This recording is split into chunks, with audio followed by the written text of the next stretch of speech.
It's snowing in Denver, but the Nuggets are the one that caught an avalanche on the road. Anthony Edwards is still a problem for Denver. Maybe it wasn't KCP's fault, but let's not lose our heads. All that and more on Locked On Nuggets.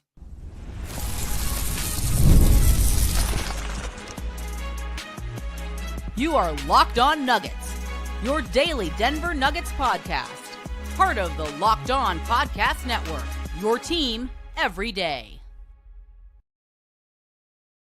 Welcome to Locked On Nuggets, your daily Denver Nuggets podcast, part of the Locked On Podcast Network, your team every day. Thanks for joining us and making us part of your day, being an everyday or hanging out with us.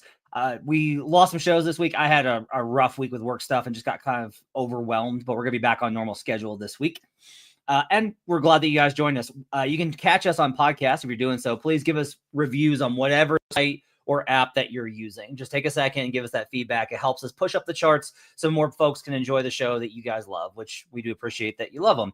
Also, you can check us out on YouTube at youtube.com/LockedOnNuggets and join the 8,700 now folks that are subscribed to Locked On Nuggets. We are 1,300 away. We are getting there. We can do this, folks. I just need your help and getting us to 10,000 in the next 3 months before the playoffs begin. From there to infinity and beyond. On today's show, we'll talk about the Nuggets' loss to the Minnesota Timberwolves. We'll get into why it happened, why I think some of the reactions, even from my co-host, I'm going to slander him on this show without them around, why I thought it was, some people lost their minds a little bit over this game, but also like some of the real problems that the Wolves present. We'll talk about all that and more. I want to let you know that today's show is brought to you by Game Time. Download the Game Time app, create an account, and use code LOCKEDONNBA for $20 off your first purchase. My name's Matt Moore. You can catch me at a number of places. I'm on Locked On NBA Daily. You should check out that show. You should also check out the denverdig.com, where I've got a piece up about what it was like to watch that Joker game the other night, when he was just absolutely sensational. The shot, everything.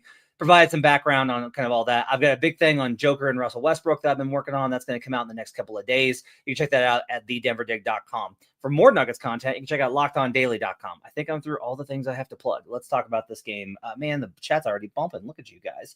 Okay. So I can start with the good or the bad. All right.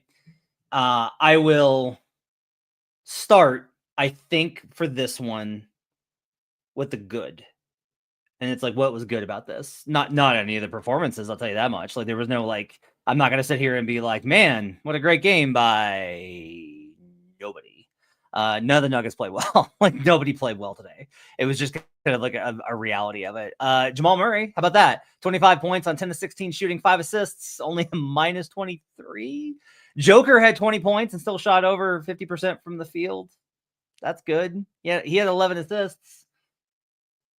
Great. Not a can't put it on Joker game. This was not one of those. Christian Brown shot 50% from the field. Aaron Gordon shot 50% from the field, and Russell Westbrook shot 60% from the field. So all that kind of adds up to a 49% shooting percentage for Denver. They were 11 of 32 from three. Here's what happened in the Wolves game. The reason that I think you can't freak out about this is I looked this up. Brendan Vogt over at DMVR kind of asked me to look this up, and I was too late for the live show for DMVR to get it to him. If you are, since 2003, if you were on the road playing in a game before 4 o'clock Eastern or 4 o'clock, whatever local time, okay, you're on the road and the opponent is over 500. Those teams have won 37% of the time since 2003. It's a bad spot. Matinee road spots are difficult. All of the clocks for the NBA players are off. You play most of the year at the same time, give or take an hour. It's get up, go to the gym, you do shoot around, which for the Nuggets is just basically like base concepts. They don't even have it most of the time. You come back, you take a nap, you go to the arena, you do treatment. You go through all these things at the same time. Everything is disrupted. And if you're like, that's an excuse, Matt. Yeah, it's an excuse. You know why? Because there's 82 of these things. And if you're going to have a system set up where the key to getting through the season and surviving it is rhythm and stability, especially when you're not that young and hungry team, right? And like, it would be nice if Denver was that. We talked about hunger a lot in the preseason. And like, I do not think you can call this Denver team hungry. But like, the Nuggets were playing phenomenal basketball and everyone was chirping about them being a contender and the MVP stuff. And And all that's still true. But for some reason, like, they lost this game and everyone lost their minds. And I think it's because it's the Wolves. And it's like, really? You can't beat this team? Like, I got to see them beat you again after all those things. And genuinely, the little things in terms of effort were very noticeable. And I will say this, when Denver, how about this? When Orlando doesn't try, when Orlando has bad effort, doesn't try, they always try. But when Orlando has a D effort, Orlando's still a pretty good defense. That's how good they are. When the Thunder have like a C grade performance in terms of effort, they're still a really good defense. Boston is honestly the same thing. I have some criticisms of Boston's defense this year, but they're like worst on the league is still, you're going to grade out at like a B- when they have a bad night. When Denver doesn't try, it's an F. It's a flat out F. This is why I thought Ryan was crazy pills for his take with me that they're going to be this defensive juggernaut, top 15, top 12 after the All-Star break, because the basement for this team is pitifully low if they do not have great effort. They've had great effort, and they didn't in this one. And it's like little stuff along the way. Like a really good one in this one is the rebounding thing, right? Like Nikola Jokic had 3 rebounds. Jokic is second in rebounds, and he had 3 rebounds today. And I'm not going to sit here and pick on Joker because he's not the only one. Brown had 5. MPJ had no rebounds. Russ had 6. AG only had 3. Peyton Watson had 3. DeAndre had 6. If you're going to put that kind of effort into the boards, guess what? You're going to allow the Wolves to put up 20 points on second chance points. The Nuggets were sloppy offensively. They turned the ball over constantly. Anthony Edwards had 30 points off of turnovers in this game per NBA.com. Let me double check and make sure that's right. I may have overstated that. 13. That's not 30 points. He had 13 of his 34 points off of turnovers. That's a more adequate number. That's still a ton. Like, the Nuggets got killed on points off of turnovers. Like, absolutely killed. They gave up so many. They gave up 37 points in this game off of turnovers. There's no defense for that when they're running the other direction ahead of you. So, bad defensive effort combined with that. And, like, they got smacked. Teams have these. Boston's had them. OKC's had them. Houston's had them. Cleveland's had them. Memphis has had them. On down the line. There are not teams that really do not have these efforts. OKC comes closest because OKC's young and hungry. And this team walked into a matinee spot versus a division rival who still hates them very much and wants to beat them and is looking for something to gain confidence on. And they got there. Daniel Miller, again, when do we talk about Malone's future? Dude, I remember you. You do this every single time they lose. My man, they're going to win 50. Like, there's a good chance they go over their win total again. They're going to be a top 4 seed in the West, despite Jamal and AG missing significant time and having no bench. Again, get off of it. They're not firing Michael Malone. Stop it. Like, they lose in the first round this year. We can talk about Michael Malone's future. How about that? They lose in the first round this season, and we can talk about Michael Malone's future. And that could happen, but you got to put that away until now. This was not a Malone game. I'm sorry. This is not like the guys were locked in and Malone made the wrong rotations. They could have turned it around if they'd only play Peyton Watson more. That's not true. Now, Peyton should have played more in this game, and it's categorically insane that he didn't. And I'll tell you why up next here on Locked On Nuggets.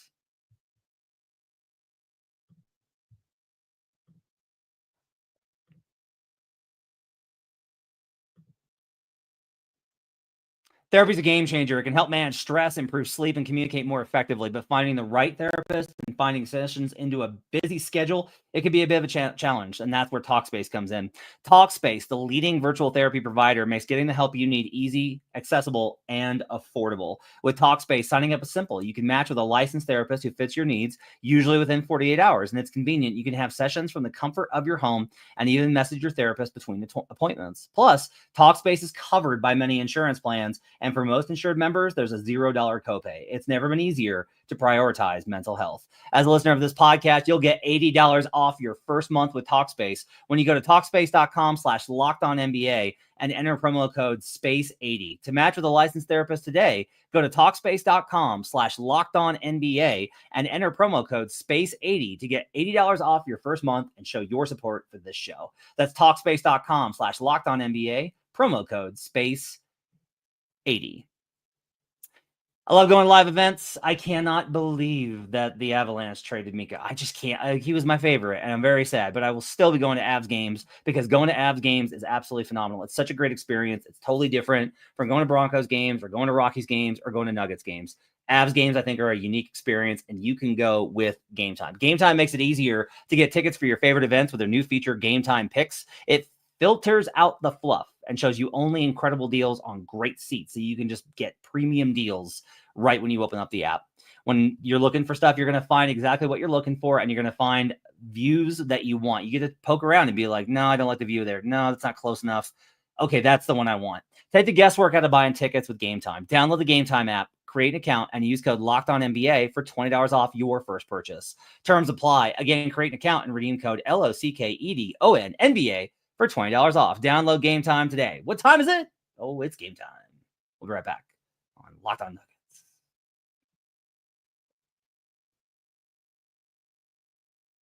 Back here on Locked On Nuggets. Thanks for joining us and making this part of your day. Appreciate you guys being with us here on a Saturday. Apologize for some of the missed shows this week, but we're back on, and we'll be back on tomorrow night for No Jinx with Ryan.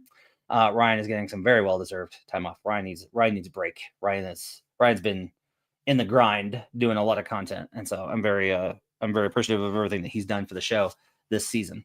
All right, let's talk about this. So, Ant's a problem? Okay, Ant's a problem. Cat's gone, but Ant's a problem, and the question is why?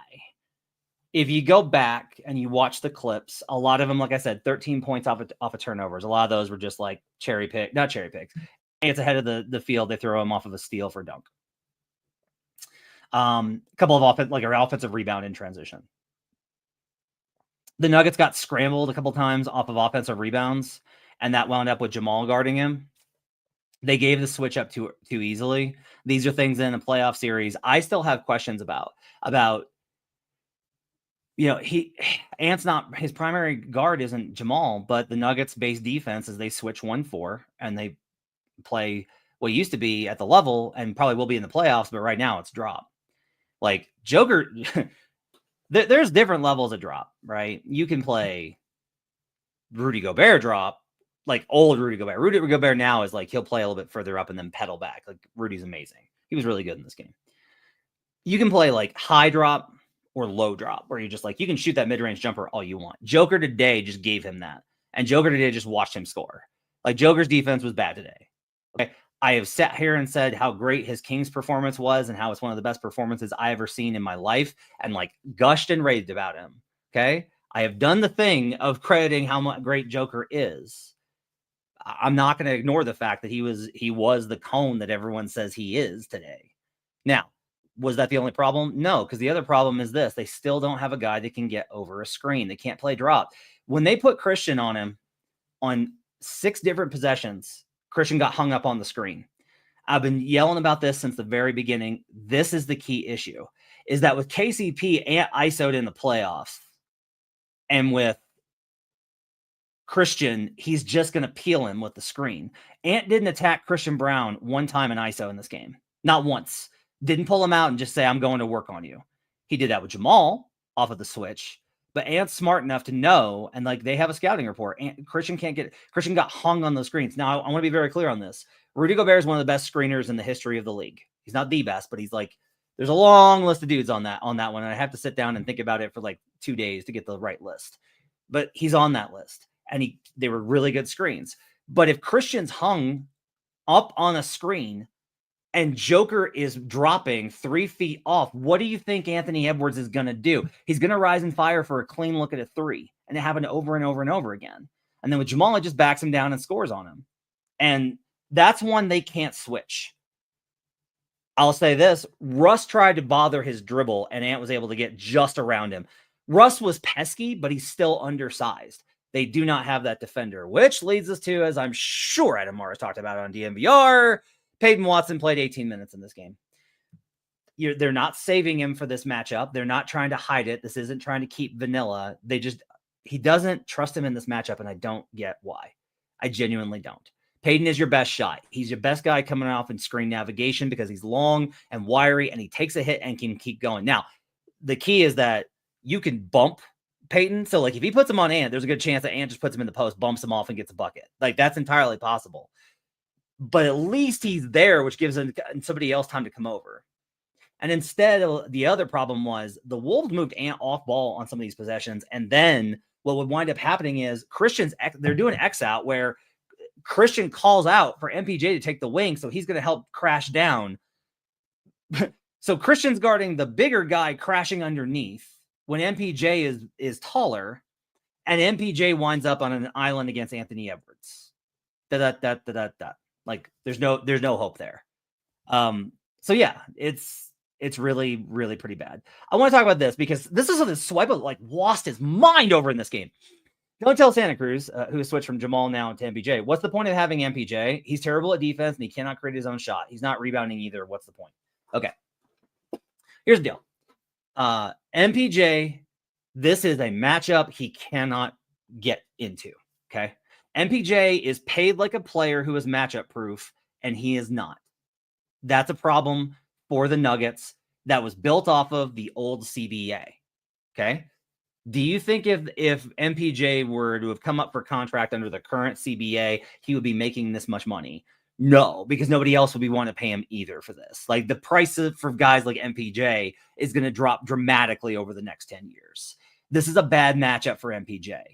I want to remind you, he is a good matchup versus the Los Angeles Lakers. He is a good matchup versus the Oklahoma City Thunder. He is a good matchup versus any number of other teams. Like there's lots of teams where where MPJ is going to be a positive. This is a bad matchup for him. And if you go, no, he's just bad. What other good player has matchups like this? Okay, how about this one? OKC is a terrible matchup for Donovan Mitchell, who is an all-NBA caliber guard. Dort eliminates him. There's just guys that you can't beat. Now, I will say, I think it's really actually pretty encouraging that Jamal had 10 of 16 tonight for 25 points. Because guess what? Jaden McDaniels played in this game. And by the way, he had 13 points and was a plus 25. Jaden's having I wrote an entire thing about how Jaden is a problem for them and is now playing a little bit better. But realistically, I'm not going to sit here and tell you MPJ is going to play better versus the Wolves. He's going to struggle. That's why Peyton Watson's going to play more. MPJ is not matchup proof. Is he paid to be matchup proof? Yes, because he was paid under another CBA. And this is why you probably still need another wing. And they don't have another asset to give. So in order to get those guys, they'd have to trade MPJ, which, by the way, I've heard that there is, I've heard from people outside of Denver. I want to be very clear on this. I've heard from people outside of Denver that they have still heard that MPJ is still available for talks. Like they are still discussing those trade options. Robert says there's less than 5 players who can be great no matter who they play. It's true. Like there are matchup problems for everybody. And that's really how the league is built in terms of style of play and skill sets and everything else. So I totally get it. And like, look, DTSC says MPJ will struggle against OKC too when they play aggressive defense. It depends, right? So the question is going to be, can you guard Joker Jamal and stay home? That is the real thing here, is Rudy lets them stay home on him. And the Nuggets will tell you this too.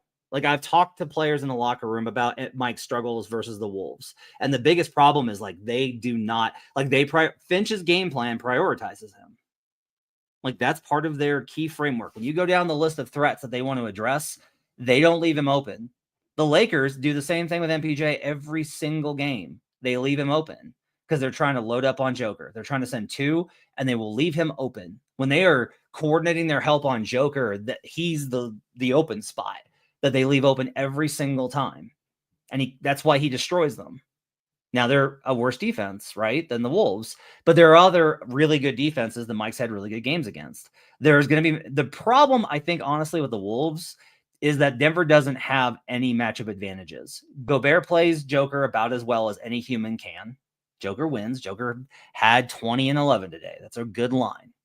Like, he had 20 and 11 in 32 minutes. It's a good night for most people, but that's about as good as you can ask for. And that allows them to play straight up the rest of the time. They have big physical wings. Aaron can't get separation.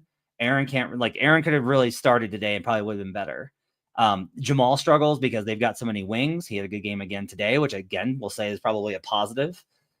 They do not have weak spots that Denver's built to attack. They built this team to beat Denver. Like, even with CAC on, this team is still built to beat Denver. And that to me is probably like a real thing here. Now, again, I'll just say, you got to give Peyton Watson a chance here. You need a playmaker. Give him a chance to cause havoc. If you get the Wolves out of their comfort zone and they're scrambled and it's an up and down game, now the Wolves are out of their comfort zone. But Denver walked in there, played, I don't want to say lazy, tired. That's fair. The Nuggets played tired basketball, and the Wolves were able to sit down. And it's like cover 2 in football, right? They just clamped, where they're like, you're not going to get your outlet passes. We're going to clamp corners on the corners short. We're not letting you get anything deep. You can work the middle if you want. And we're going to make it hard for you every single time. And we're going to get pressure up the middle. That's what they did. And it's enough to get the win here. But most of this is just that. And I will say, though, and we'll come back and we'll talk about this, if Denver faces Minnesota, it's going to be a problem again, unless they get another wing or they let Peyton Watson play. We'll talk about that more and some other things here next on Locked On Nuggets. From the first whistle to the final drive, FanDuel makes the NFL playoffs even more exciting. Right now, new customers can bet $5 and get $300 in bonus bets if you win your first bet. That's $300 to keep the action going. The FanDuel app's easy to navigate, and the variety of bets keeps every game exciting. When you win, you get paid instantly. No waiting around for your winnings, whether you're betting on your favorite team or against your least favorite team, or just looking to add some extra excitement to the playoffs, FanDuel has you covered. I have a parlay tomorrow on the AFC Championship game for one team to not lose by more than 3.5 points and the other team to not lose by more than 3.5 points. It's going to be a field goal because that's how it always is. Just visit FanDuel.com to join today and get started with $300 in bonus bets. That's FanDuel.com. Make this playoff season unforgettable with FanDuel, an official sportsbook partner of the NFL. We'll be right back here on Locked On Nuggets. Final segment here on Locked On Nuggets on Saturday. Thanks for joining us and making us part of your day. Appreciate you guys being with us. Oso Blanco. We start with Russ on Randall. Come on, Malone. I don't mind it. Russ is really strong. You want him trying to burrow. Here's the other thing I would tell you, man. Okay, so Randall goes for 21 points, 9 of 20. So he had 21 points on 20 shots, 7 dimes, 7 rebounds, plus 16. Here are the other starters for the Wolves. Plus 25, plus 26, plus 27, plus 23. Julius Randle was plus 16. That's a way. I'm not even kidding. That's like going to be part of the target. You want to give Julius an easy matchup. If you give Julius Randle a matchup that he can attack, he's going to think he should just go at it every single time. And he's going to freeze out the rest of the offense. And he's going to be inefficient. And that honestly opens up the door for it. Like, that's honestly like the way to go about it. Everyone's rubber adapting. It wasn't working, Matt. Why stay with it? So I think here's the thing is, again, I would just say Russ was minus 17, Joker was minus 23, Jamal was minus 23. If you've got appropriate help, I think it's actually fine. I just don't necessarily see that there's any, like, do you guys want to get beat by Anthony Edwards or do you want to get beat by Julius Randle? Which one do you want to dare them to beat you with? I want them to beat me with Julius Randle. Now, I like Randle. Okay, I've liked him since he was a prospect. I liked him as a Laker. I liked him every stop he's gone to. I like Randle and think he gets a bad rap. He's a 2-time All-NBA player. But they don't like playing with him, and that's pretty evident. And feeding into that is honestly not a bad strategy. Everything else about Denver's approach is beautiful. But I want to be clear. Today was execution. If this was a close game and they had screwed up, then I would be all over Malone for the game plan and whatever else. But like, there's like nothing there. It's just like when Ant comes off of a screen that Christian's going to get peeled on, and that's not Christian's fault. Like, I want to be very clear on this because Christian keeps receipts, and I don't want to get destroyed.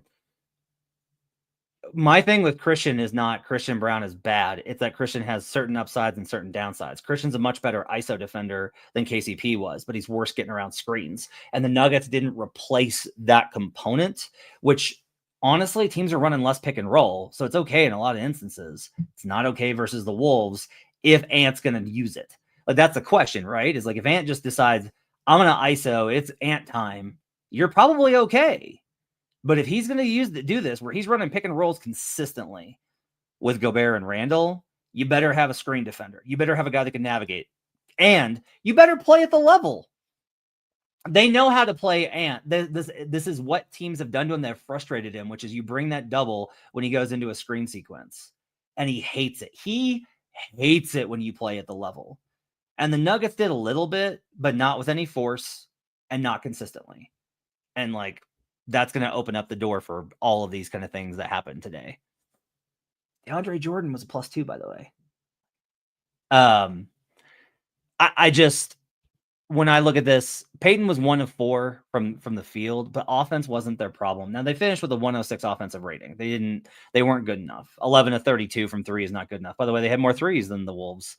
That's actually more glaring, because the Wolves were able to just score like back cut after back cut after, like, they scored so much on interior stuff at the rim. And quite honestly, this is a good reminder of AG is just going to have to be like, AG is going to have to start. Now, I don't think AG is anywhere near healthy. I think AG is trying to be a hero right now. And I don't know if that's good. They got to play 2.5 weeks before they get to the All-Star game. And he needs the time off. And he'll be a lot better when he comes back. But man, I'm going to say this again. They have got to manage AG's minutes and games played over the stretch from post All-Star to the end of the season. I'm in the locker room. I'm telling you, AG is hurting. Now, he's playing and he's had some good games and some good sequences. And AG is like toughing it out, because he's not one of these guys that's like, oh, I don't know. It's like a little tight, so I'm not going to play for like 5 days. Like, AG, I think, really does look at it and go, if Joker's playing and I can play, I'm playing. But AG's not like, he is not healthy. And I worry that that's going to grind him into dust, which is another reason why I think the play him at 5 plan is asinine. Ultimately, though, don't tell Santa Cruz. Anthony Edwards struggles against Lively and Gafford rim protectors. Jokic needs to have some rim protection. You can't ask that of Joker. You can't. You can't ask that of him. That's not fair to him. It's not fair to like, even if he wasn't doing what he is on offense, and he is, it wouldn't be fair. You can't ask a guy. I can't ask Christian Braun to be an elite screen navigator. Christian's a really good defender. Christian's closeouts are always perfect. Christian's discipline is really good. You know how many guys of Christian's ilk are like foul magnets? And Christian's excellent at avoiding fouls. Right? He had no fouls today, which probably actually is a sign of how much Denver couldn't contain the ball. But like, Christian's really good defensively, but he's not able to do that. Jokic can't rim protect. He's not that guy. He can get blocks and steals, but that's through craftiness. It's the same way Steph gets steals. It's just not the same. So you need another rim protector, which is again a reason why probably, like, looking at the market, when we've talked about the whole trade concept, one of the things that I've consistently said is like, look, if you can get a backup center who can also play power forward that you could stick next to Joker, right? So it's like, hey, he's your backup 5, but if you need to play a double big lineup, you can. Because I honestly don't know if you can, like, I don't know if it's fair to even ask AG, because one of the things I will tell you, if you watch closely, teams have figured out, hey, force an off-ball switch and space AG to the corner.